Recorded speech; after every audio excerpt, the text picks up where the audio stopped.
നമസ്കാരം കൂട്ടുകാരെ. 2025 പുറത്തിറങ്ങിയ ഏറെ രസകരമായ മലയാളം ചലച്ചിത്രം ബ്രൊമാൻസ് അരുൺ ഡി ജോസ് എഴുതി സംവിധാനം ചെയ്ത് രവീഷ് നാഥും തോമസ് പി സെബാസ്റ്റ്യനും കോ-റൈറ്റേഴ്സായ ചലച്ചിത്രം പ്രൊഡ്യൂസ് ചെയ്തത് ആഷിഖ് ഉസ്മാൻ ആയിരുന്നു. മാത്യു തോമസ്, അർജുൻ അശോകൻ, സംഗീത് പ്രതാപ്, മഹിമ നമ്പ്യാർ, ശ്യാം മോഹൻ, ഷാജോൻ അടക്കം നിരവധി താരങ്ങൾ ചിത്രത്തിൽ അണിനിരന്നിരുന്നു. വളരെയധികം കോമഡികൾ നിറഞ്ഞ ഈ ചലച്ചിത്രം ബോക്സ് ഓഫീസിൽ വിജയമായി മാറിയിരുന്നു. ചലച്ചിത്രം ഇപ്പോൾ സോണി ലിവിലൂടെ OTT-യിലൂടെ പ്രേക്ഷകരിലേക്ക് എത്തുകയാണ്. സിനിമ കാണാൻ താല്പര്യമുള്ളവർ സോണി ലിവിൽ നിന്നും ചലച്ചിത്രം കാണുമല്ലോ. നമുക്ക് ചലച്ചിത്രത്തിന്റെ ചെറിയൊരു കഥാസംഗ്രഹം കേട്ടുനോക്കിയാലോ? വിശദമായ കഥയിലേക്ക് പോകുന്നതിന് മുമ്പ് സിനിമാ കഥകൾ കേൾക്കാൻ ഇഷ്ടപ്പെടുന്ന പുതിയ കൂട്ടുകാരുണ്ടെങ്കിൽ നമ്മുടെ ചാനൽ ഒന്ന് സബ്സ്ക്രൈബ് ചെയ്യണേ. കൂട്ടുകാർക്ക് ഷെയർ ചെയ്ത് കൊടുക്കുകയും കമന്റ് ചെയ്യുകയും ലൈക്ക് ചെയ്യുകയും ചെയ്യൂ. കഥ ആരംഭിക്കുന്നത് പോലീസ് സബ് ഇൻസ്പെക്ടർ SI ടോണിയെ പരിചയപ്പെടുത്തിക്കൊണ്ടാണ്. ടോണി എന്ന് ഒരു കള്ളനെ ഓടിച്ചിടുന്നതിനിടയിൽ ഒരു സ്റ്റെപ്പിൽ നിന്ന് വഴുതി വീഴാൻ പോയി.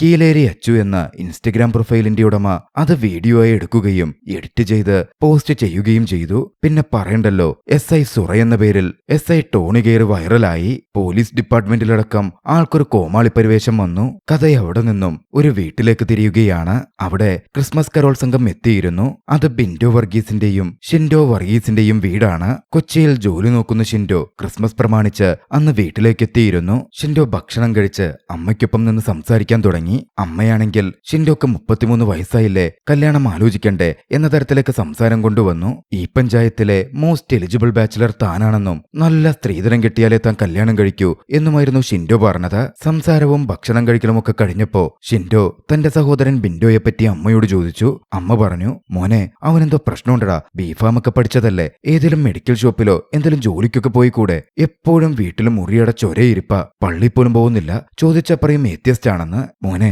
നീ അവനെ ഒന്ന് ഉപദേശിക്ക്. IELTS എഴുതി ഒന്ന് പുറത്തു പോകാനെങ്കിലും പറ. ഇവിടെ നിന്ന് അവന്റെ സ്വഭാവത്തിന് നാട്ടുകാരുടെ നെഞ്ചത്തും കയറി ഇടികൊണ്ട് ചാവും. നീ ഉപദേശിക്ക്, നിന്നെ കൊണ്ട് പറ്റും. ഷിൻഡോ ഒക്കെ തലകുലുക്കി കേട്ടു. നേരെ തന്റെ അനിയൻ ബിൻഡോയുടെ മുറിയിലേക്ക് ചെന്നു. കിടക്കുകയായിരുന്ന അവന്റെ അടുത്ത് കയറി കിടന്നു. കിടന്നപാടെ അവനോട് സിഗരറ്റ് ഉണ്ടോ എന്നായിരുന്നു ഷിൻഡോ ചോദിച്ചത്. ആദ്യമൊക്കെ ബിൻഡോ അസ്വസ്ഥതയോടെ ഒഴിഞ്ഞുമാറിയെങ്കിലും ഷിൻഡോ നിർബന്ധിച്ചപ്പോ ഫാനിനുള്ളിൽ ഒളിപ്പിച്ചു വെച്ചിരുന്ന സിഗരറ്റ് എടുത്ത് ഇരുവരും കൂടി മട്ടുപ്പാവിലേക്ക് കയറി. അവിടെ വെച്ച് ഒന്ന് പുകച്ചുകൊണ്ട് സംസാരിക്കാൻ തുടങ്ങി. സ്കൂളിലും നാട്ടിലുമടക്കം എല്ലാ തരത്തിലും നല്ല പേരുണ്ടായിരുന്ന ഷിൻഡോയെ കൊണ്ട് ബിൻഡോ പൊറുതിമുട്ടിയിരിക്കുകയായിരുന്നു. ബിൻഡോ എന്തുടായ്പ കാണിച്ചാലും ഷിൻഡോയുടെ അനിയനല്ലേ എന്ന മട്ടിലുള്ള ചോദ്യം അവനെ വല്ലാതെ അസ്വസ്ഥപ്പെടുത്തിയിരുന്നു. മൊത്തത്തിൽ നാട്ടിലും വീട്ടിലും സ്കൂളിലും എല്ലായിടത്തും നല്ല പേരുള്ള ഷിൻഡോയെ കൊണ്ട് പൊറുതിമുട്ടിയവൻ തന്റെ ഫ്രസ്ട്രേഷൻ ഷിൻഡോയോട് തുറന്നു പറഞ്ഞു തീർത്തു. നീ അത് വിടടാ എന്നായിരുന്നു ഷിൻഡോ അവനോട് പറഞ്ഞത്. അമ്മ പറഞ്ഞ പോലെ അവനെ ഉപദേശിക്കാനൊന്നും ഷിൻഡോ തയ്യാറായില്ല. അവനോട് ന്യൂ ഇയർ പാർട്ടിയുടെ കാര്യം ഷിൻഡോ തിരക്കി. തങ്ങൾ കൂർഗിൽ പോയാണ് പാർട്ടി ആഘോഷിക്കാൻ പോകുന്നത് എന്നായിരുന്നു ബിൻഡോയുടെ മറുപടി. അതിനുള്ള പണമുണ്ടോടാ എന്ന തരത്തില് ഷിൻഡോ ചോദിച്ചപ്പോ കുരുമുളകോ ഏലോ എടുത്ത് മറച്ചുവിറ്റ് പൈസ ഉണ്ടാക്കുന്ന മട്ടിലായിരുന്നു ബിൻഡോ. ഷിൻഡോ അവനൊരു 20,000 രൂപ ഇട്ടുകൊടുത്തു.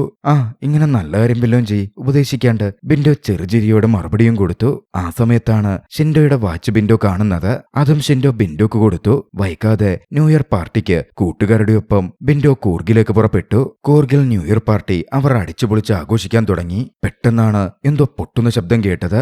ഏവരും ഒന്ന് ഞെട്ടി നിന്നു. എല്ലാവരും തിരിഞ്ഞു നോക്കിയപ്പോ കണ്ടത് അവിടുത്തെ ചെറിയൊരു ഗ്യാങ്സ്റ്ററായ ആശിഷ് ബൊപ്പണ്ണ തന്റെ ഇരട്ടക്കുഴൽ തോക്കെടുത്ത് പൊട്ടിക്കുന്നതായിരുന്നു. എന്തോ പ്രശ്നം നടക്കുന്നുണ്ട് എന്ന് ബിൻഡോയ്ക്കും കൂട്ടുകാരനും മനസ്സിലായി. ആശിഷിനെ അടിക്കാൻ വന്നവരെ ആശിഷ് അടിച്ചൊതുക്കിക്കൊണ്ടിരിക്കുകയായിരുന്നു. ഒരു സ്റ്റൈലിഷ് ഗ്യാങ്സ്റ്റർ. ബിൻഡോ ആണെങ്കിൽ പതിവ് പോലെ അടി കണ്ടതും തന്റെ ഫോൺ എടുത്തത് ഷൂട്ട് ചെയ്യാൻ തുടങ്ങി. ഇതിനിടയിലാണ് ഒരുത്തൻ ബിൻഡോയുടെ ഫോണും തട്ടി താഴെയിട്ട് മുമ്പോട്ട് ഓടാൻ തുടങ്ങിയത്. ബിൻഡോയുടെ രോഷം ഇരച്ചു കയറി.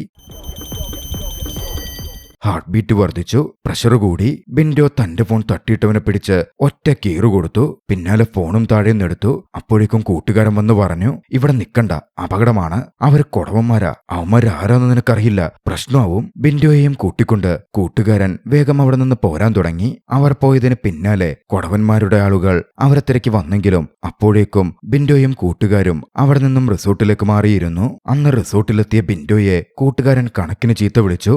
IED എന്ന രോഗമുണ്ടെന്ന് പറഞ്ഞ് നീ ഈ ചെയ്യുന്നതൊക്കെ ശുദ്ധ പോക്കൃത്തരമാണ് എന്നും അവൻ കൂട്ടിച്ചേർക്കുന്നുണ്ട്. ബിൻഡോക്കാണെങ്കിൽ ഒരു കുലുക്കവും ഉണ്ടായിരുന്നില്ല.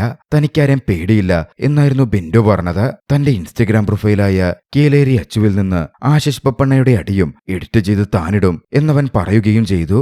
അവൻ ആ വീഡിയോ എഡിറ്റ് ചെയ്യാൻ തുടങ്ങി. ആ സമയത്താണ് കൊച്ചിയിൽ നിന്നും ഷിൻഡോയുടെ കൂട്ടുകാരൻ ബിൻഡോയെ വിളിക്കുന്നത്.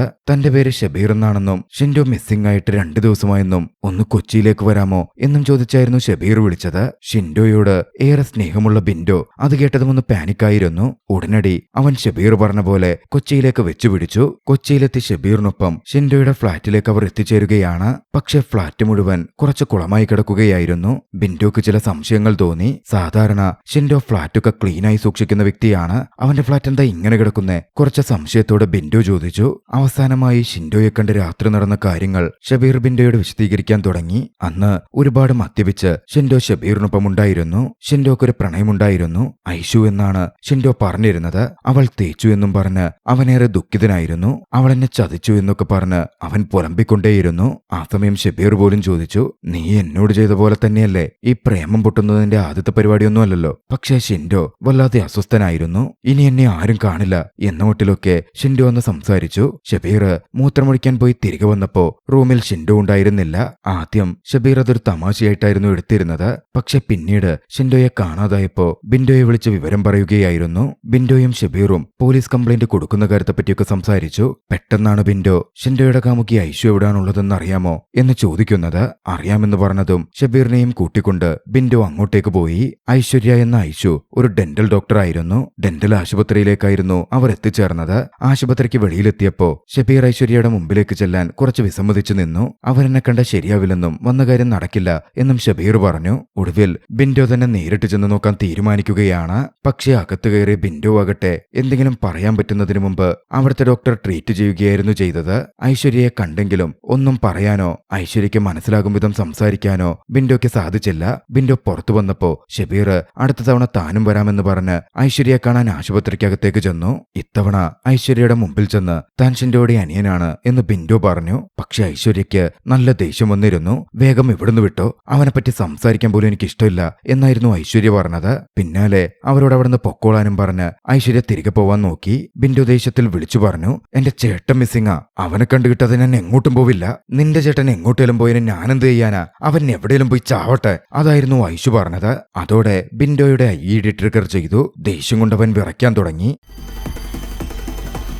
നിക്കടി ഫ്രോഡ് എന്ന മട്ടിൽ ഐശുവിനെ അവൻ അലറി വിളിച്ചു. ഐശുവിനും മരിശം കയറി.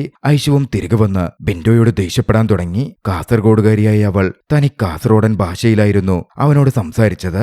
ഇരുവരും തമ്മിൽ വലിയ വാക്കുതർക്കവും ഒച്ചപ്പാടുമായി. ഒടുവിൽ ഷബീറായിരുന്നു ഇടപെട്ട് ബിൻഡോയെ പിടിച്ച് പുറത്തേക്ക് കൊണ്ടുപോയത്. പുറത്തെത്തിയിട്ടും ദേഷ്യമടങ്ങാതെ അവൻ വിറച്ചുകൊണ്ടേയിരിക്കുകയായിരുന്നു. ആ വഴിയും അടഞ്ഞതോടെ അവർ പോലീസ് കംപ്ലൈന്റ് കൊടുക്കാൻ തയ്യാറായി. നേരെ സ്റ്റേഷനിലെത്തി കംപ്ലൈന്റ് എഴുതി SIയെ കാണുവാൻ ചെന്നു. അവിടെ SIയെ കണ്ടപ്പോഴേ ബിൻഡോയുടെ കിളിപാറിയിരുന്നു. അത് SI ടോണിയായിരുന്നു. കീലേരി അച്ചു എന്ന പ്രൊഫൈലിൽ നിന്നും SI ടോണി വീഴുന്ന വീഡിയോ എഡിറ്റ് ചെയ്ത് അവനായിരുന്നു ആദ്യമായി പോസ്റ്റ് ചെയ്തത്.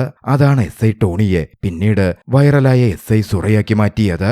അന്നു മുതൽ SI ടോണി പോലീസ് ഡിപ്പാർട്ട്മെന്റിൽ ഒരു കോമാളിയെപ്പോലായി മാറിയിരുന്നു. ബിൻഡോയെ കണ്ടതും SI ടോണിക്ക് അവനെ മനസ്സിലായിരുന്നു. SI ടോണി പക്ഷേ അവിടെ വെച്ച് റിവഞ്ചൊന്നും കാണിച്ചില്ല. കാര്യങ്ങളൊക്കെ ചോദിച്ചറിഞ്ഞു. ഒരാൾ മിസ്സിംഗ് ആയാൽ ആദ്യത്തെ 48 മണിക്കൂർ ക്രൂഷ്യലാണെന്നും കാര്യമായി അന്വേഷിക്കണം എന്നും പറഞ്ഞ് അവരെയും കൂട്ടി ഷിൻഡോ താമസിച്ചിരുന്ന ഫ്ളാറ്റിലേക്ക് SI ടോണി എത്തിച്ചേരുകയാണ്. SI ടോണി അവിടെ പരിശോധന നടത്തി. ഷിൻഡോ ആ ഫ്ളാറ്റിൽ ഒറ്റയ്ക്കായിരുന്നു താമസിച്ചിരുന്നത്. പിന്നാലെ ഷിൻഡോയുടെ മുറി ചോദിച്ച് SI ടോണി മുറിക്കകത്തേക്ക് കയറി. ബിൻഡോയോട് മാത്രം മുറിയിലേക്ക് വരാനും പറഞ്ഞു. മുറിയിൽ കയറിയതും വാതിലടച്ച SI ടോണി ബിൻഡോയെ കൊങ്ങക്ക് പിടിച്ചുയർത്തി. ബിൻഡോ കാരണം തനിക്കുണ്ടായ നാണക്കേടും വേദനയും കാര്യങ്ങളും അയാൾ രോഷത്തോടെ പറഞ്ഞു. തന്റെ മക്കൾ വരെ ആ വീഡിയോയുടെ പേരിൽ അപമാനിതരായെന്നും പോലീസ് ഡിപ്പാർട്ട്മെന്റിൽ മെഡലടക്കം വാങ്ങിയ താനിപ്പോ ഒരു കോമാളിയെപ്പോലെ ഉള്ളത് എന്നും അയാൾ രോഷത്തോടെ പറയുന്നുണ്ട്. തെറ്റുപറ്റിയതാ സാറേ, ക്ഷമിക്കണം സാറേ, എന്റെ ചേട്ടനെ എങ്ങനെയെങ്കിലും കണ്ടുപിടിച്ചു തരണം സാറേ എന്നൊക്കെ പറഞ്ഞ് ബിൻഡോ അദ്ദേഹത്തിന്റെ കാല് പിടിച്ചു. പക്ഷേ ബിൻഡോയോട് ക്ഷമിക്കാൻ SI ടോണിക്ക് പറ്റുന്നുണ്ടായിരുന്നില്ല. അയാൾ രോഷത്തോടെ പറഞ്ഞു, നിന്റെ മുമ്പിൽ രണ്ട് വഴികളേ ഉള്ളൂ. ഒന്നുകിൽ നീ തന്നെ അന്വേഷിച്ച് നിന്റെ ചേട്ടനെ കണ്ടുപിടിക്ക. രണ്ടാമത്തേത് അതും പറഞ്ഞു വല്ലാത്തൊരു ചിരിയായിരുന്നു SI ടോണി ചിരിച്ചത്. പിന്നാലെ ടോണി അവിടെ നിന്ന് പോയി. പുറത്തേക്ക് വന്ന ബിൻഡോ കാര്യങ്ങൾ പറഞ്ഞു. കീലേരിയച്ചു അവനാണെന്നറിഞ്ഞതും പോലീസ് മുഖേന കേസന്വേഷിക്കാം എന്നുള്ള സാധ്യതയും അടഞ്ഞതായി ഷബീർ പറയുകയാണ്.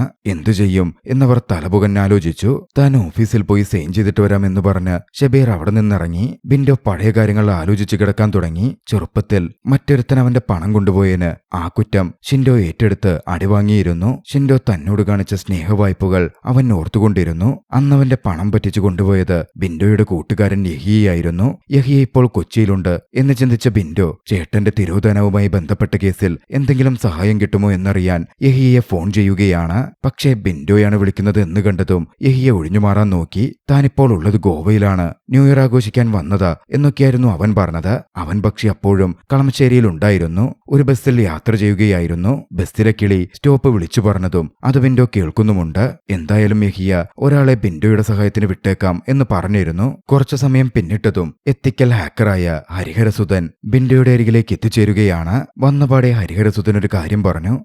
ബ്രോയുടെ ചേട്ടനെ കണ്ടുപിടിക്കാനുള്ള കഴിവൊന്നും എനിക്കില്ല. പക്ഷേ ബ്രോയുടെ ചേട്ടന്റെ ഫോൺ അതെവിടെയാണെങ്കിലും ഞാൻ ട്രാക്ക് ചെയ്ത് കണ്ടുപിടിക്കും. അതുപോലെ അത് മതിയെന്ന് ബിൻഡോ പറഞ്ഞതും ഹരിഹരസുധൻ 15,000 രൂപയെന്ന് തന്റെ ഫീസ് പറഞ്ഞു. അത്രയും പണമൊന്നും തന്റെ പക്കലില്ല എന്നായിരുന്നു ബിൻഡോ പറഞ്ഞത്. പണത്തിന്റെ പേരിൽ അവർ തമ്മിലൊരു വിലപേശൽ നടന്നു. ഒടുവിൽ 2,500 രൂപ അഡ്വാൻസായി മേടിക്കാൻ ഹരിഹരസുധൻ തീരുമാനിച്ചു. പക്ഷേ ബിൻഡോ കൊടുത്തതാകട്ടെ വെറും 500 രൂപയായിരുന്നു. ആദ്യമൊന്നും വല്ലാതായെങ്കിലും പിന്നീട് എന്തെങ്കിലും ആവട്ടെ എന്ന് കരുതി ഹരിഹരസുധൻ ദൗത്യം ഏറ്റെടുത്തു. ഫോൺ ട്രാക്ക് ചെയ്യാൻ തുടങ്ങി. ഒടുവിൽ ഫോൺ ട്രാക്ക് ചെയ്ത് കിട്ടിയ ലൊക്കേഷനിലേക്ക് ഹരിഹരസുധനും ബിൻഡോയും എത്തിച്ചേരുകയാണ്.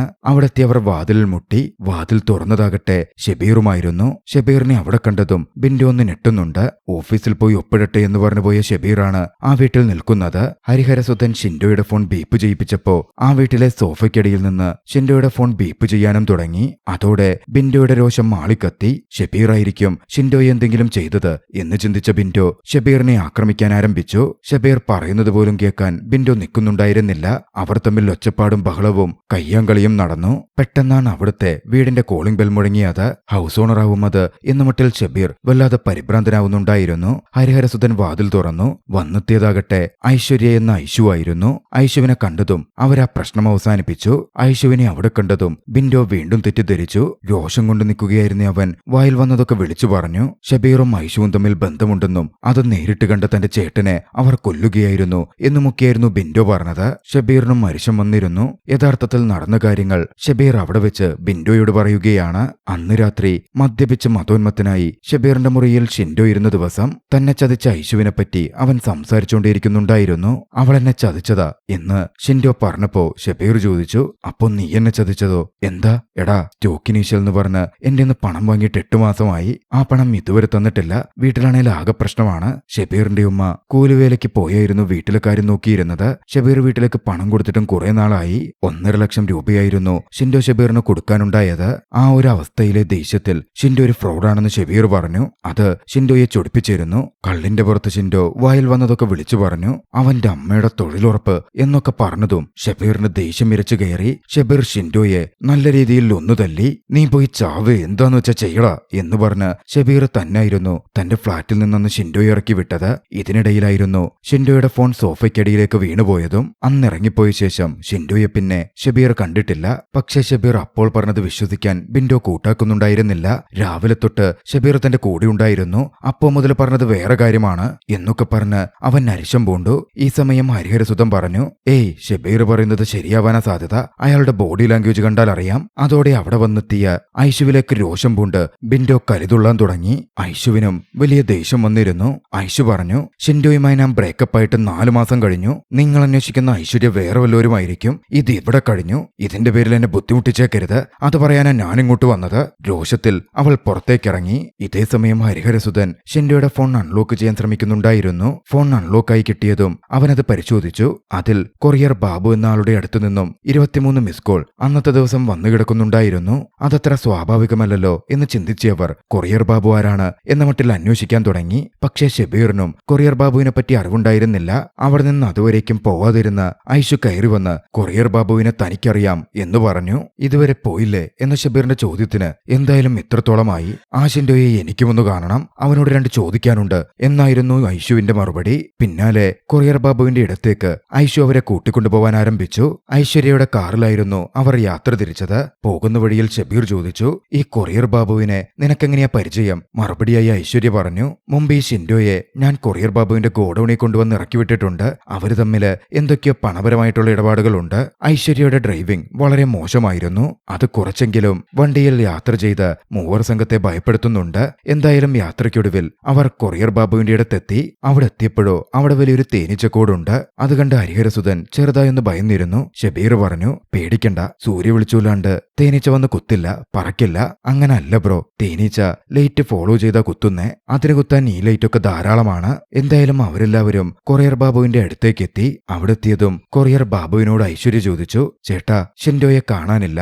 അവനെ ചേട്ടൻ കണ്ടിരുന്നോ? ഇനി നിങ്ങൾ ഷിൻഡോയെ തിരക്കണ്ട, അവൻ ചത്തു, അവനെ ഞാനാ കൊന്നത് എന്നായിരുന്നു കൊറിയർ ബാബുവിന്റെ മറുപടി. അത് കേട്ടതും ബിൻഡോ കൈയിടി ട്രിഗർ ചെയ്തു. വല്ലാതെ ദേഷ്യം വന്ന ബിൻഡോ ഉടനെ തന്നെ കൊറിയർ ബാബുവിനെ തല്ലുവാൻ ഓടിച്ചെന്നു. പക്ഷേ ബിൻഡോനേക്കാളും മികച്ച വലിപ്പവും ശക്തിയുമുള്ള കൊറിയർ ബാബു ശക്തമായൊരു പഞ്ച് ബിൻഡോയുടെ വയറ്റിൽ കൊടുക്കുകയാണ്. ബിൻഡോ തെറിച്ചു വീണു. ബിൻഡോ എഴുന്നേറ്റ് വീണ്ടും കൊറിയർ ബാബുവിനെ തല്ലാൻ ചെന്നപ്പോ തോക്കെടുത്ത് കൊറിയർ ബാബു ചൂണ്ടി പിന്നാലെ പറഞ്ഞു, നിന്റെ ചേട്ടൻ ഇതുവരെയും ചത്തിട്ടില്ല.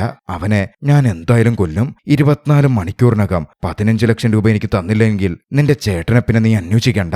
ഷിൻഡോ അതോടെ കൊറിയർ ബാബുവിന്റെ കസ്റ്റഡിയിലാണ് എന്ന നിഗമനത്തിലേക്കായിരുന്നു അവരൊക്കെ എത്തിച്ചേർന്നത്.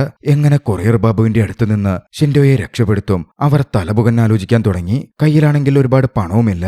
ഒടുവിൽ പോലീസ് സഹായം തന്നെ തേടാം എന്ന തീരുമാനത്തിലേക്ക് അവരെത്തി. പോലീസ് വന്ന് ചോദിച്ചാൽ കൊറിയർ ബാബുവിന് ഇതുപോലെ പ്രതികരിക്കാൻ പറ്റില്ലല്ലോ. പക്ഷേ പോലീസിന്റെ അടുത്ത് പോകുന്നത്, SI ടോണിയുടെ അടുത്ത് പോകുന്നത് ബിൻഡോക്ക് അത്ര എളുപ്പമുള്ള കാര്യമായിരുന്നില്ല.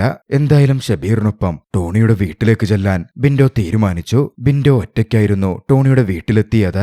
അന്ന് മുറിക്കകത്ത് വെച്ച്, ചേട്ടനെ ഒന്നുകിൽ നീ തനിച്ചു കണ്ടുപിടിക്കണം, അല്ലെങ്കിൽ ഞാൻ പറയുന്ന രണ്ടാമത്തെ കാര്യം ചെയ്യണം എന്ന് ടോണി പറഞ്ഞിരുന്നല്ലോ. അത് ചെയ്യാനായിരുന്നു ബിൻഡോ അങ്ങോട്ടേക്ക് എത്തിച്ചേർന്നിരുന്നത്. തനിക്കെതിരെ ബിൻഡോ ചെയ്തതിനുള്ള പ്രതികാരം ടോണി നിർവഹിക്കുകയായിരുന്നു. ക്രൂരനായൊരു മനുഷ്യനെ പോലെ ബിൻഡോയെ തന്റെ ബെൽറ്റൂരി അവന്റെ കഴുത്തിലിട്ട് ഒരു പട്ടിയെപ്പോലെ പെരുമാറാൻ ടോണി പറഞ്ഞു. ടോണി അത് തന്റെ ഫോണിൽ റെക്കോർഡ് ചെയ്തെടുക്കുകയും ചെയ്തു. പല ഘട്ടത്തിലും ബിൻഡോയ്ക്ക് രോഷവും IED ട്രിഗറുമൊക്കെ ഉണ്ടാകുന്നുണ്ടെങ്കിലും തന്റെ സഹോദരനെയോർത്ത് അവൻ കടിച്ചുപിടിച്ചു നിന്നു. ബിൻഡോയ്ക്കെതിരെയുള്ള അവഹേളനമൊക്കെ കഴിഞ്ഞതും ടോണി പറഞ്ഞു, അപ്പോ നിനക്ക് നിന്റെ ചേട്ടനോട് ശരിക്കും നല്ല സ്നേഹമുണ്ടല്ലേ? എന്തായാലും നമുക്ക് നോക്കാം. ബിൻഡോ കണ്ണുകൾ നിറഞ്ഞ് ഏറെ ദുഃഖത്തോടെയായിരുന്നു പുറത്തേക്ക് വന്നത്. അത്രമേൽ അപമാനമാണല്ലോ അവൻ ഏറ്റുവാങ്ങേണ്ടി വന്നത്. എന്നാലും തന്റെ ചേട്ടനെയോർത്തപ്പോ അവനൊക്കെ സഹിക്കുകയായിരുന്നു. ഈ സംഭവങ്ങൾക്ക് ശേഷം അടുത്ത ദിവസം തന്നെ ടോണി ബിൻഡോയ്ക്കും കൂട്ടുകാർക്കുമൊപ്പം കൊറിയർ ബാബുവിന്റെ മുമ്പിലെത്തി. കൊറിയർ ബാബുവിനോട് ടോണി ഷിൻഡോ എവിടുണ്ട് എന്ന് ചോദിച്ചു. പോലീസാണല്ലോ ചോദിക്കുന്നത്. ചെറിയ ഗുണ്ടാപ്പണിയൊക്കെ ഉണ്ടെങ്കിലും പോലീസിന്റെ വിരട്ടലിൽ ബാബുവിന് അങ്ങനെ ഒഴിഞ്ഞുമാറാൻ പറ്റില്ലായിരുന്നു. നടന്ന കാര്യങ്ങൾ ബാബു പറഞ്ഞു. ഷിൻഡോ വന്ന് ഷബീറിന്റെ വീട്ടിൽ നിന്ന് ഇറങ്ങി വന്ന സമയം കൊറിയർ ബാബുവും കൂട്ടുകാരും ആ വഴി പോകുന്നുണ്ടായിരുന്നു. അവർ ഷിൻഡോയെ കണ്ടു. ഷിൻഡോയെ കൊറിയർ ബാബു പിടികൂടി തന്റെ വണ്ടിയിൽ കയറ്റി. 15 ലക്ഷത്തോളം രൂപ ഷെയർ മാർക്കറ്റ് ഡെപ്പോസിറ്റിംഗിന്റെ പേരിൽ കൊറിയർ ബാബുവിന്റെ കയ്യിൽ നിന്ന് ഷിൻഡോ വാങ്ങിയിരുന്നു. മാസങ്ങൾ പിന്നിട്ടിട്ടും ഇപ്പോ പണവും ലാഭവും ഒന്നും കൊറിയർ ബാബുവിന് കിട്ടിയിട്ടില്ല. അതിനെപ്പറ്റി കൊറിയർ ബാബു ചോദ്യം ചെയ്തു. തന്റെ കയ്യിൽ പണമില്ല എന്നായിരുന്നു ഷിൻഡോയുടെ മറുപടി. കൊറിയർ ബാബു അതോടെ ദേഷ്യത്തിൽ കൊല്ലാനായി അവനു നേരെ തോക്ക് ചൂണ്ടി. പക്ഷേ മരിക്കാൻ ആഗ്രഹിച്ചു നടന്നിരുന്ന ഷിൻഡോ തന്നെ കൊന്നേക്കെന്ന് പറഞ്ഞ് കൊറിയർ ബാബുവിന്റെ തോക്ക് പിടിച്ച് തലയിലേക്ക് ചേർക്കുകയാണ്. കൊല്ലാൻ ആഗ്രഹിച്ചു നടക്കുന്ന ഒരുത്തനെ കൊല്ലുമെന്ന് പറഞ്ഞ് ഭീഷണിപ്പെടുത്തിയാൽ കാര്യം നടക്കില്ലല്ലോ. അതോടെ ഷിൻഡോയെ വഴിയിൽ കൊറിയർ ബാബു ഇറക്കി വിട്ടു. ബാബുവിൽ നിന്ന് വിവരങ്ങളൊക്കെ കേട്ടെങ്കിലും പൂർണ്ണമായി അത് വിശ്വസിക്കാൻ SI ടോണി അടക്കം ഒരുക്കമായിരുന്നില്ല. എന്തായാലും അത് സത്യമാണോ എന്നറിയാൻ കൊറിയർ ബാബു ഇറക്കി വിട്ടു എന്ന് പറയുന്ന ജംഗ്ഷനിലെ CCTV ക്യാമറ പരിശോധിക്കാൻ SI ടോണി തീരുമാനിച്ചു. വൈകാതെ ക്യാമറ പരിശോധന നടന്നു. പരിശോധനയിൽ ടോണി പറഞ്ഞത് സത്യമാണ് എന്ന വീഡിയോ തെളിവുകളും അവർക്ക് കിട്ടി. അതോടെയാണ് SI ടോണി ആ സംശയം പറയുന്നത്. ഇനിയുള്ളത് 2 സാധ്യതകളാണ്. ഒന്ന്, ഷിൻഡോ അവിടെ നിന്ന് മറ്റേതെങ്കിലും വണ്ടിയിൽ കയറിപ്പോയിരിക്കണം. അല്ലെങ്കിൽ അത് പറയാൻ ടോണി കുറച്ച് മടിച്ചിരുന്നു. ഷബീർ എടുത്തു ചോദിച്ചു. ടോണി പറഞ്ഞു, ആ ജംഗ്ഷന് മറുവശത്ത് കായലല്ലോ, കായലിലൊക്കെ ഒന്ന് മുങ്ങിത്തപ്പണ്ടി വരും. എന്തായാലും ആദ്യഘട്ടത്തിൽ അവിടെ നിന്ന് പോയ വണ്ടികളുടെ ലിസ്റ്റ് എടുത്ത് വണ്ടി ഓണേഴ്സിനെ വിളിച്ച് ഷിൻഡോ അവരുടെ വണ്ടിയിൽ കയറിയിരുന്നോ എന്ന് തിരക്കാൻ പോലീസ് തീരുമാനിച്ചു. പോലീസിനെ സഹായിക്കാൻ ഷബീറും ഐഷുവും കൂടെ കൂടി. ഒടുവിൽ ഒരു വണ്ടിയിൽ ഷിൻഡോ കയറിയിരുന്നു എന്ന വിവരം അവർക്ക് കിട്ടുകയാണ്. അയാളോട് സംസാരിച്ചപ്പോ താൻ കൂർഗിലേക്കാണ് പോകുന്നത് എന്ന് ഷിൻഡോ പറഞ്ഞിരുന്നതായും SI ടോണിയും മറ്റുള്ളവരും മനസ്സിലാക്കി. തലശ്ശേരിയിൽ നിന്ന് മടിക്കേരിയിലേക്ക് ബസ്സുണ്ട് എന്ന ഡ്രൈവർ പറഞ്ഞതിന് പ്രകാരം തലശ്ശേരിയിലായിരുന്നു ഷിൻഡോ ഇറങ്ങിയത് എന്നും പോലീസിന് വിവരം കിട്ടിയിരുന്നു. എന്തായാലും പോലീസ് സംഘത്തിന് ഷിൻഡോയെ അന്വേഷിച്ച് അപ്പോൾ കൂർഗിലേക്ക് പോവാൻ സാധ്യമായിരുന്നില്ല. ഇനി അതൊക്കെ നടക്കണമെങ്കിലും കുറച്ച് നീണ്ട പ്രോസസ്സാണ്. കർണാടകയിലേക്ക് കേസ് ട്രാൻസ്ഫർ ചെയ്ത് അവർ അന്വേഷിച്ചു വരുമ്പോഴേക്കും സമയം വൈകും. ബിൻഡോയോടും കൂട്ടുകാരോടും നേരിട്ട് അവിടെ പോയി തിരക്കുവാൻ SI ടോണി നിർദ്ദേശിച്ചു. അതിനുവേണ്ട സൗകര്യങ്ങളും താൻ ചെയ്തു കൊടുക്കാമെന്ന് പറഞ്ഞു. പക്ഷേ എങ്ങനെ പോകും എന്നുള്ളതൊരു ചോദ്യമായിരുന്നു. SI ടോണി തന്നെ അതിന് സൊല്യൂഷൻ കണ്ടു. ഐശ്വര്യയുടെ കാറിൽ പോകാൻ അവർക്ക് ധൈര്യമുണ്ടായിരുന്നില്ല.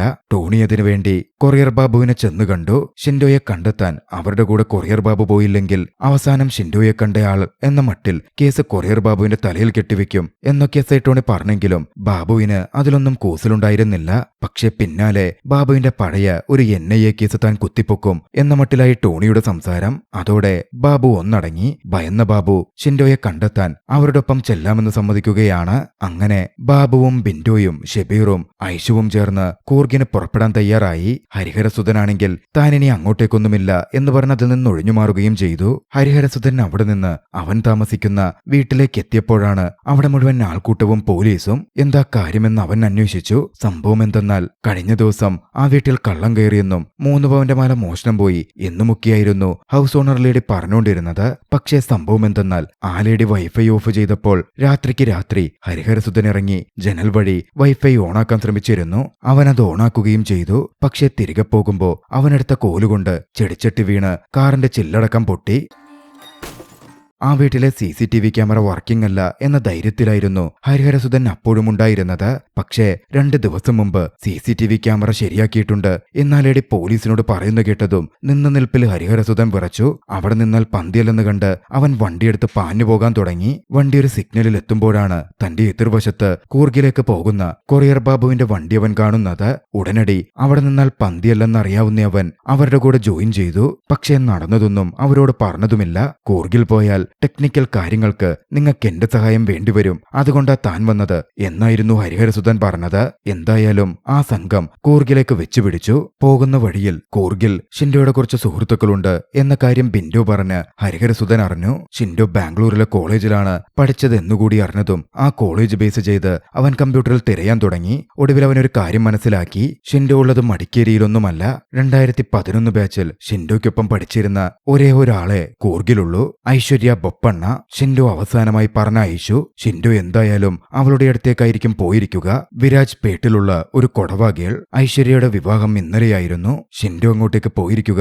ഒന്നുകിൽ വിവാഹം നിർത്തിപ്പിച്ച് അവളുമായി ഒളിച്ചോടാൻ, അല്ലെങ്കിൽ പ്രതികാരം. എന്തായാലും ഒരു ലീഡ് കിട്ടിയതും അവരെല്ലാവരും ഐശ്വര്യ ബൊപ്പണ്ണയുടെ വീട്ടിലേക്ക് പുറപ്പെട്ടു.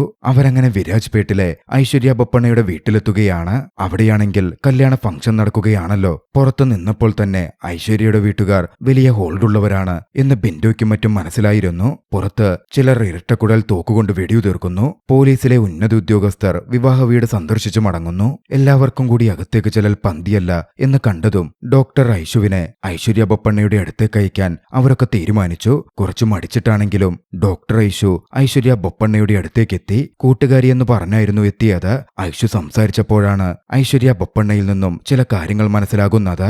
ബാംഗ്ലൂരിൽ കോളേജിൽ പഠിക്കുന്ന സമയത്ത് ഐശ്വര്യ ബൊപ്പണ്ണയും ഷിൻഡോയും ചേർന്ന് ചെറിയൊരു ബിസിനസ് തുടങ്ങിയിരുന്നു. പക്ഷെ അത് പൊട്ടിയതോടെ കടമൊക്കെ ഐശ്വര്യയുടെ തലയിലാക്കി അവളെ പറ്റിച്ച് ഷിൻഡോ നാടുവിട്ടു. ഐശ്വര്യയാണെങ്കിൽ വീട്ടുകാരുടെ മുമ്പിൽ ആകെ നാണം കെട്ടിയിരുന്നു. ഒടുവിൽ അവൾ ന്യൂയോർക്കിലേക്ക് പോയി. പിന്നീട് വീണ്ടും ഷിൻഡോ അവളുമായി കോണ്ടാക്റ്റിൽ വന്നു. അപ്പോഴേക്കും അവളുടെ വിവാഹമൊക്കെ ഉറപ്പിച്ചിരുന്നു. അവളെ വിവാഹം കഴിക്കണം എന്നൊക്കെ പറഞ്ഞ് ഷിൻഡോ പ്രശ്നമുണ്ടാക്കാൻ തുടങ്ങി. അവളെ പ്രണയിക്കുന്നു എന്ന് പറഞ്ഞായിരുന്നു ഷിൻഡോ പ്രശ്നം ആരംഭിച്ചത്. 31-ാം തീയതി രാത്രി അവളുടെ ബാച്ചിലർ പാർട്ടി നടന്നപ്പോ അങ്ങോട്ടേക്കെത്തിയ ഷിൻഡോ വലിയ ബഹളവും പ്രശ്നവും ഉണ്ടാക്കി. അവളുടെ സഹോദരൻ ആശിഷ് ബൊപ്പണ്ണ അത് കാണുകയും അവനെ പിടിച്ചുകൊണ്ടുപോവുകയും ചെയ്തു. അവൾക്കിപ്പോൾ തന്റെ സഹോദരൻ ആശിഷ് അവനെ വല്ലതും ചെയ്യുമോ എന്ന് പേടിയുണ്ട് എന്നവൾ ഐഷുവിനോട് പറഞ്ഞു. ആശിഷ് കുറച്ചധികം അപകടം പിടിച്ചവനാണെന്നും ഷിൻഡോയെ എങ്ങനെയെങ്കിലും രക്ഷിച്ചു കൊണ്ടുപോകണം എന്നും അവൾ ഐഷുവിനോട് അപേക്ഷിച്ചു. ഇപ്പോ ഫംഗ്ഷൻ കാരണം ആശിഷ് കുറച്ച് തിരക്കിലായിരിക്കുമെന്നും ഫംഗ്ഷൻ കഴിഞ്ഞ എന്ത് സംഭവിക്കുമെന്നറിയില്ലെന്നും അവൾ പറയുന്നുണ്ട്. ഒക്കെ കേട്ടതും ആശിഷ് ബൊപ്പണ്ണ ഒരു വിഷയമേ അല്ല എന്ന മട്ടിൽ കൊറിയർ ബാബു പറഞ്ഞു. അപ്പോഴായിരുന്നു അങ്ങോട്ടേക്ക് അടുത്തേക്ക് ആശിഷ് കടന്നു വന്നത്. ആശിഷിനെ കണ്ടതും ബിന്ദു അക്ഷരാർത്ഥത്തിൽ ഞെട്ടി. അന്ന് കൊടകിലെ പാർട്ടിയിൽ എല്ലാവരെയും ഒറ്റയ്ക്ക് നിന്ന് ഇടിച്ചിട്ട് ആ സ്റ്റൈലിഷ് ഗ്യാങ്സ്റ്റർ ഉണ്ടല്ലോ, അയാളായിരുന്നു ആശിഷ് ബൊപ്പണ്ണ. തന്റെ കയ്യിലെ വീഡിയോ എടുത്ത് ഉടനടി ബിന്ദു ഏവരെയും കാട്ടുകയാണ്. ആശിഷിന്റെ ഇടി കണ്ടതും അവരൊക്കെ ഭയപ്പെടുന്നുണ്ട്. ആ സമയം ആ വീഡിയോയിൽ ഒരു ദൃശ്യം കൂടി അവർ അപ്പോൾ ശ്രദ്ധിച്ചു. ഷിൻഡോയെ ആശിഷ് ബൊപ്പണ്ണയുടെ ആളുകൾ ബന്ദിയാക്കി പിടികൂടി കൊണ്ടുപോകുന്ന ദൃശ്യമായിരുന്നു അത്. അത് കണ്ടതും ഹരിഹരസുധൻ പറഞ്ഞു, സ്വന്തം ചേട്ടനെ തല്ലണ വീഡിയോ ഷൂട്ട് ചെയ്ത് കൈ വെച്ചിട്ട് പുള്ളീനെയും തപ്പി ലോകം മൊത്തം നടന്നുകൊണ്ടിരിക്കുക, എന്ത് ചെയ്യുമെന്നാലോചിച്ച് ബിന്ദു ആകെ പരിഭ്രാന്തനായി. ഷബീർ ബിന്ദുയെ ആശ്വസിപ്പിച്ചു. അവനിപ്പോ എവിടുണ്ട് എന്ന വിവരമെങ്കിലും ഉണ്ടല്ലോ, നമുക്ക് വേണ്ടത് ചെയ്യാം. ഇതേ സമയം ഐശ്വര്യ ബൊപ്പണ്ണ ഷിൻഡോയെ രക്ഷിക്കാൻ വന്ന അവരെ തന്റെ കൂട്ടുകാരെന്ന് പറഞ്ഞ കുടുംബത്തിന് പരിചയപ്പെടുത്തിയിരുന്നു. അതുകൊണ്ട് തന്നെ അവളുടെ അച്ഛൻ അവർക്ക് താമസിക്കാനുള്ള സൗകര്യമൊക്കെ ചെയ്തു കൊടുക്കാൻ തന്റെ മകനായ ആശിഷിനോട് പറഞ്ഞു. ആശിഷ് അവരെ കൊണ്ടുപോവാൻ തുടങ്ങി.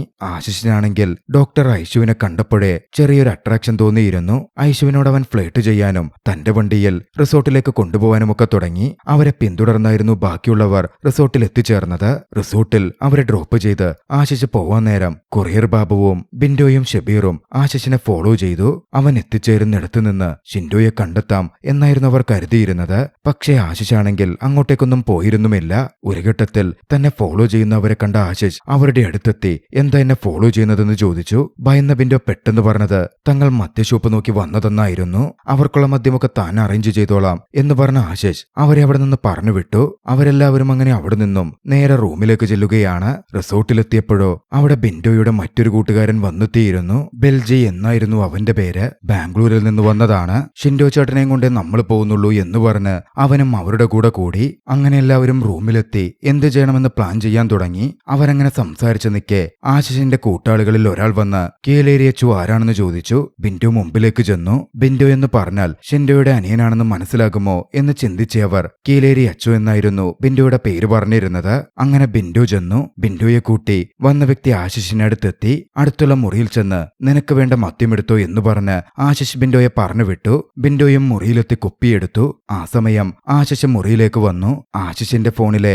CCTV ക്യാമറ വിഷ്വൽസിൽ ഒന്നിൽ ഷിൻഡോയെ ബന്ദിയാക്കിയിട്ടിരിക്കുന്നത് അവിടെ നിന്നിരുന്ന ബിന്ദു കണ്ടു. അതോടെ ഷിൻഡോ അവരുടെ കസ്റ്റഡിയിൽ തന്നെയുണ്ട് എന്ന് ബിന്ദു ഉറപ്പിക്കുകയാണ്. ബിന്ദു തിരികെ റൂമിലെത്തി എല്ലാവരോടും കാര്യം പറഞ്ഞു. ആശിഷിന്റെ ഫോണിലെ CCTV വിഷ്വൽസിൽ ഷിൻഡോയെ പോലെ ഒരാൾ താൻ കണ്ടു എന്നായിരുന്നു അവൻ പറഞ്ഞത്. അത് കേട്ട് ഹരിഹരൻ പറഞ്ഞു, ഒരു 20 സെക്കൻഡ് ആശിഷിന്റെ ഫോൺ എന്റെ കയ്യിൽ കിട്ടിയാൽ അത് തനിക്ക് ക്ലോൺ ചെയ്യാൻ പറ്റും. പിന്നെ അവന്റെ ഫോൺ നമുക്ക് നിയന്ത്രിക്കാം. അങ്ങനാണെങ്കിൽ CCTV വിഷ്വൽസ് നോക്കി ഷിൻഡോ എവിടുണ്ടെന്ന് കണ്ടുപിടിക്കുകയും ചെയ്യാം. പക്ഷേ എങ്ങനെ ആശിഷിന്റെ ഫോൺ 20 സെക്കൻഡ് കയ്യിൽ കിട്ടും? അതായിരുന്നു അടുത്ത ടാസ്ക്. അതിനുവേണ്ടി അവർ പദ്ധതികൾ മെനയാൻ തുടങ്ങി. ആദ്യഘട്ടത്തിൽ ആശിഷിന്റെ ശ്രദ്ധ തെറ്റിച്ച് ആ സമയം ഷബീറും ഹരിഹരസുധനും കൂടി നിലവിലെ മുറിയിൽ കയറി ചാർജിലിട്ടിരിക്കുന്ന ആശിഷിന്റെ ഫോൺ എടുക്ക് എന്നായിരുന്നു അവർ പ്ലാൻ ഇട്ടത്. പുറത്ത് പ്രശ്നമുണ്ടാക്കാൻ പോയത് ബിന്ദു ആയിരുന്നു. ബിന്ദു ചെയ്തതാകട്ടെ പുറത്ത് നിർത്തിയിട്ടിരുന്ന ആശിഷിന്റെ ജീപ്പിന്റെ കണ്ണാടി തല്ലിപ്പൊളിക്കലും. പ്രശ്നം പറഞ്ഞ ആശിഷ് പുറത്തേക്ക് പോയതും ഷബീറും ഹരിഹരസുധനും അകത്ത് കയറി നോക്കിയെങ്കിലും ഫോൺ കിട്ടിയില്ല. പുറത്തു വന്നപ്പോ അവർ കണ്ടത് തന്റെ കാറിന്റെ ചില്ല് പൊട്ടിയത് കണ്ട് ദേഷ്യം പൂണ്ട് ആശിഷ് ആകട്ടെ അവിടുത്തെ സെക്യൂരിറ്റിയെ ക്രൂരമായി മർദ്ദിക്കുന്നതായിരുന്നു.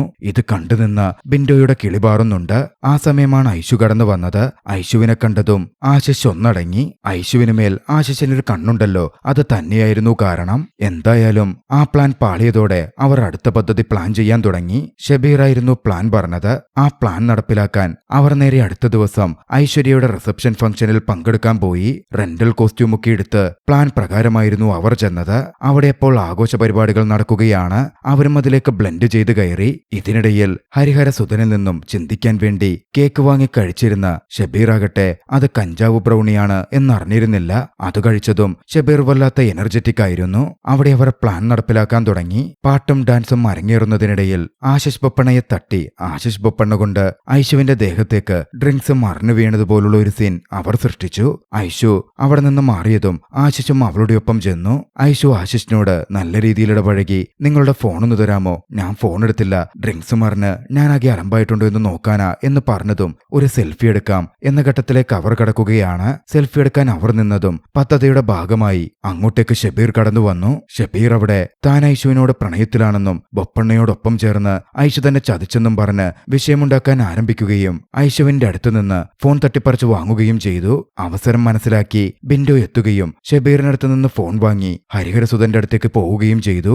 പക്ഷേ പോകുന്ന വഴിയിൽ കേബിളിൽ തട്ടി ബിൻഡോ വീണു. ബിൻഡോവിന്റെ വാച്ച് അണിഞ്ഞു പോവുകയും ചെയ്തു. പാട്ടും നിന്നു. അതോടെ ഷബീറിന്റെ ഒച്ചയെടുപ്പും മറ്റും ആ ഫംഗ്ഷനിലുള്ള എല്ലാവരും കേൾക്കുകയാണ്. ഫോൺ അങ്ങനെ ഹരിഹരസുധന്റെ കയ്യിലെത്തി. കിട്ടിയ 20 സെക്കൻഡ് കൊണ്ട് അവൻ ആ ഫോൺ ക്ലോൺ ചെയ്തെടുത്തു. പിന്നാലെ DJ പാട്ട് ഓൺ ചെയ്തതും എല്ലാവരും ആഘോഷ പരിപാടിയിലേക്ക് തിരിഞ്ഞു. ബിൻഡോയും വിദഗ്ധമായി ഫോൺ തിരികെ ഷബീറിന്റെ കയ്യിലെത്തിച്ചു. ഫോൺ ആശിഷിന്റെ കയ്യിൽ കൊടുത്ത് അവർ വീണ്ടും ഡാൻസിലേക്ക് ഇറങ്ങി. അതിനോടകം CCTVയുടെ ദൃശ്യങ്ങൾ കണ്ടെത്തി CCTVയുടെ IP അഡ്രസ് ഹാക്ക് ചെയ്ത് ഹരിഹരസുധൻ ഷിൻഡോ ഉള്ള ലൊക്കേഷൻ മനസ്സിലാക്കിയിരുന്നു. ഒരു തരത്തിൽ അവിടെ നിന്ന് കടന്നിയവർ ലൊക്കേഷനിലേക്ക് വെച്ചുപിടിക്കുകയാണ്. ഇതിനിടയിൽ ആശിഷിന്റെ കയ്യിൽ ബിൻഡോയുടെ കയ്യിൽ നിന്ന് പൊട്ടിവീണ ആ വാച്ച് കിട്ടിയിരുന്നു. ആ വാച്ചിൽ അതിലെ ഇമേജായി ഉണ്ടായിരുന്നത് ഷിൻഡോയുടെയും ബിൻഡോയുടെയും ഫോട്ടോ ആയിരുന്നു. അതോടെ കാര്യങ്ങൾ ആശിഷിന് മനസ്സിലായി. അവരങ്ങനെ ഷിൻഡോയെ പൂട്ടിയിട്ടിരുന്ന ഫാക്ടറിയുടെ മുമ്പിലെത്തി.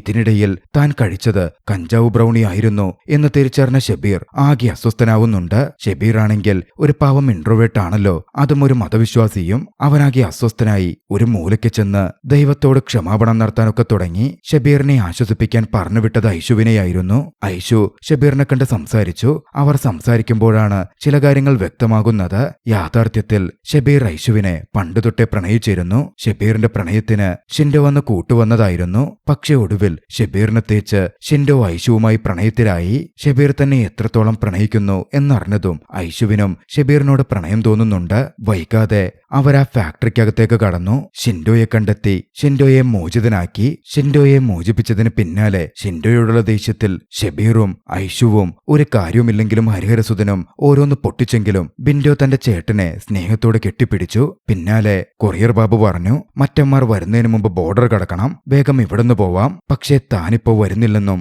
തനിക്ക് ഐഷുവിനെ കാണണം എന്നുമായിരുന്നു ഷിൻഡോ പറഞ്ഞത്. അത് കേട്ടതും ബിൻഡോ പറഞ്ഞു, ചേട്ടന് ചേച്ചി അത്രയ്ക്കിഷ്ടമാണെങ്കിൽ നമുക്ക് അങ്ങോട്ടേക്ക് പോകാം, എന്നിട്ട് ചേച്ചിയെയും കൊണ്ട് നാട്ടിലേക്കും കടക്കാം. അതെന്തിനാ അവളെ ഞാൻ നാട്ടിലേക്ക് കൊണ്ടുപോകുന്നേ എന്നായിരുന്നു ഷിൻഡോയുടെ മറുചോദ്യം. പിന്നാലെ ഷിൻഡോ കാര്യങ്ങൾ വ്യക്തമാക്കി. നാട്ടിലൊരു നിക്കക്കളിയുമില്ലാത്ത സമയത്തായിരുന്നു ഷിൻഡോ ഐഷുവുമായി വീണ്ടും കോണ്ടാക്റ്റിലാവുന്നത്. അവളന്ന് അമേരിക്കയിലാണല്ലോ, അമേരിക്കയിൽ പോയി രക്ഷപ്പെടാം എന്ന് കരുതി തന്നെയും അങ്ങോട്ടേക്ക് കൊണ്ടുപോകാൻ ഷിൻഡോ ഐഷുവിനോട് റിക്വസ്റ്റ് ചെയ്തു.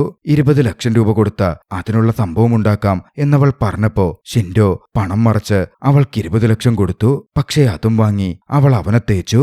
അവളെ പറ്റിക്കുകയായിരുന്നെന്ന് മനസ്സിലാക്കിയപ്പോഴാണ് ഷിൻഡോ അവളുടെ കല്യാണ ദിവസം അവളോട് കാര്യങ്ങൾ ചോദിക്കാൻ ചെന്നത്. പക്ഷെ അവളുടെ സഹോദരൻ കാര്യങ്ങൾ തെറ്റിദ്ധരിച്ച് അവനെ പിടിച്ചുകൊണ്ടുപോയി മർദ്ദിച്ച് കെട്ടിയിട്ടിരിക്കുകയായിരുന്നു. തൊട്ടു പിന്നാലെ അങ്ങോട്ടേക്ക് ആശിഷും സംഘവും വന്നെത്തി. പിന്നെ പറയണ്ടല്ലോ, ഇരുകൂട്ടരും തമ്മിൽ സംസാരങ്ങൾ നടന്നു. ഒടുവിൽ അത് ഫൈറ്റിലേക്കും നീങ്ങി. ശക്തമായ ഏറ്റുമുട്ടലായിരുന്നു നടന്നത്. പക്ഷെ ഒടുവിൽ ആശിഷ് തോക്കെടുത്തപ്പോ അതിൽ നിന്ന് രക്ഷപ്പെടാൻ ബിൻഡോയ്ക്കും സംഘത്തിനും വഴികളുണ്ടായിരുന്നില്ല. അപ്പോഴാണ് അവിടുത്തെ തേനീച്ചക്കൂട് അവർ കാണുന്നത്. തേനീച്ചയെ പറത്താൻ അവർ തീരുമാനിച്ചു. ബിൻഡോ വാച്ചെടുത്ത് തേനീച്ചക്കൂടിലെറിഞ്ഞ് തേനീച്ചക്കൂടിളക്കി. ഷബീർ പോയി പെട്ടെന്ന് അവിടുത്തെ പവർ ഓഫ് ചെയ്തു. അതോടെ ലൈറ്റില്ലാതെ തേനീച്ചകൾ അടങ്ങി. എല്ലാവരോടും ഒളിച്ചോളാൻ പറഞ്ഞ ശേഷം ഷബീർ വീണ്ടും ലൈറ്റ് ഓണാക്കിയതും അവിടെ ഉണ്ടായിരുന്ന ആശിഷിനെയും സംഘത്തെയും തേനീച്ച ആക്രമിക്കാൻ ആരംഭിച്ചു. ഒളിക്കാൻ സാധിക്കാതെ കാര്യം മനസ്സിലാവാതിരുന്ന ഷിൻഡോയ്ക്കും കൊറിയർ ബാബുവിനും ചെറിയ തോതിൽ തേനീച്ചക്കുത്ത് കിട്ടുന്നുമുണ്ട്. എന്തായാലും തേനീച്ചക്കുത്തുകൊണ്ട് ആശിഷിന്റെ ആളുകൾ ഓടിയിരുന്നു. ഒടുവിൽ ഷബീർ ചെന്ന്